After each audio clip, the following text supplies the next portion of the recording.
Hi everyone and welcome. My name's Alison and I run a YouTube channel called The Online Piano and The Online Violin Tutor. A link will be coming up to that now. Today I'm going to do a microphone review for you. I've been sent some microphones from a Danish company called REMIC, and what they've sent me is the V5200, which is the microphone that you would use in studio recordings for the violin. Before I go any further, let me just give you a little bit of background information based on the company. So it was founded in 2010 by Thorkild Larsen, and what they've done is they base their microphones on the overtones and the undertones that the violin produces. So they've split the violin frequencies into three sort of sections. So first of all, you've got the fundamental tone, which is basically the height, ranging from the highest range or the highest note the violin gets right down to the very lowest note that the violin gets. Then you've got the primary overtone register, which is amplified by the soundboard, and that is very much dependent on the type of wood on the violin, the type of varnish used. Then you've got the secondary overtone register, which is the friction between the strings and the bow, and what that does is it picks up the movement of air molecules. So it's three main sections there that they've been working on for the frequencies for these microphones. First of all, when you get your microphone, it comes in a nice little box like this. It's very nice and it's very lightweight. When you open up the box, the microphone comes in a little pouch and you get a little kind of leaflet that goes with it as well. If I was going out and gigging, I wouldn't take it out of the pouch just in case the pouch got crushed. I'd probably just pop it in the box and put it in my bag, just in case my bag got knocked around. Then it would be a nice little box. It's really not very heavy. It could just sit quite nicely in the bottom of the bag, so it's not obtrusive at all. So it comes in the little pouch that you get, and when you remove the microphone, it looks a little bit like this. So you obviously get your cable wire, and the microphone looks like this. So it really is just a tiny little wedge here that you see. And there are two places that you can put this microphone. So first of all, you've got a flat edge of the microphone, and then you've got sort of like a wedge, almost like a springboard if you like, that's going up.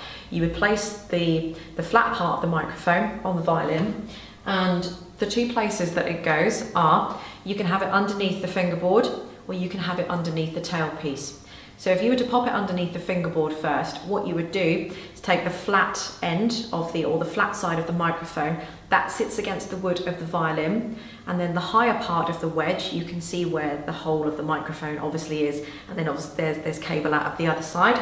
What you do is just pop that underneath, just slip it right underneath the fingerboard, and there you go. It sits quite neatly into the violin. The second place that you can have the microphone is underneath the tailpiece. Put it underneath the tailpiece, the flat side goes down again, the microphone has to be obviously facing the bridge, and you just simply just sort of push it in until it sort of sits or wedges itself nicely into the tailpiece. So this is the V5200. This is for studio recordings. Because it's a studio-based microphone, it's going to pick up everything. It's going to pick up the entire range of the violin. It's going to pick up all the outside noise as well. There's going to be no suppression on the microphone, as there was with the green one. The suppression just means that it isn't going to pick up anything outside of about a foot off the violin, so it isn't going to pick up any other instruments or the audience. This one will do that. However, if I was in a studio environment, the doors would be closed, I'd have soundproofing on the walls, that kind of thing, so I don't have any worry about any sound obviously bleeding over. So I'm going to go ahead and do some demonstrations for you now so you can hear what the microphone is going to sound like. Now what I'm going to do is put the microphone underneath the fingerboard. Again, you'll hear the same thing with the microphone on the tailpiece. So here are the demonstrations.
It comes with a silicone woven cable, which I think is really good because it really does limit the amount of noise especially when you've got a cable banging against the violin for whatever reason. The little wedge that comes with it is just ingenious as well, because there's so many places you can tuck that into to make sure the cable is nice and secure. It's invisible to the audience as well. I think if I probably hadn't mentioned anything at the start of this video and you'd just gone straight into seeing the demonstrations, you probably wouldn't have even noticed that I had a microphone somewhere sitting on the violin, just because it's very small, it's black, it's dark, so unless you were really up close, it would be very hard to see the microphone as well, especially compared to the other one that I was using where that is blatantly hooked over the violin, for example. They say that you can keep this on in the case as well, so obviously unlike this one, which I have to keep removing all the time, you can keep this on your violin wherever you like, under the tailpiece or the fingerboard, in your violin case, just obviously to wrap up the wire, but you can keep it in there. So the cost of this is retailing at the moment for 739 euros. It's a Danish company, so obviously it's selling in euros. Roughly translated today at this time, of course, is in English pounds 626, so 625, 630 pounds, something like that for this microphone. And in dollars, that's roughly $996 to about $1,000, depending on the exchange rate at the time. So you can buy it directly from their website. It'll be coming up on screen now, which is www.remic.dk. So it's coming up on the screen. They are working at the moment to get it or with some international and UK retailers as well, so that you can buy it internationally from your own company and from the UK as well. But at the moment, you can buy it directly from their website if you want to. So I guess that's everything that I need to mention with that, or with the microphone. In conclusion, would I buy this microphone? Yes, I would. Two negative possible points for me would be the cable for me might be slightly a little bit short. It's a lovely cable, but it's probably about 1.5 meters, 1.75 meters, something like. I haven't measured it exactly, but I just feel if my recording equipment is here next to me, if I wanted to be a little bit further out, that might be a slight issue for me. It wouldn't stop me buying the microphone, because I'm sure there are probably connectors that I can get to make the cable longer, and it wouldn't matter. Another thing would probably be the price. It's quite an expensive microphone, however, it is worth every single penny.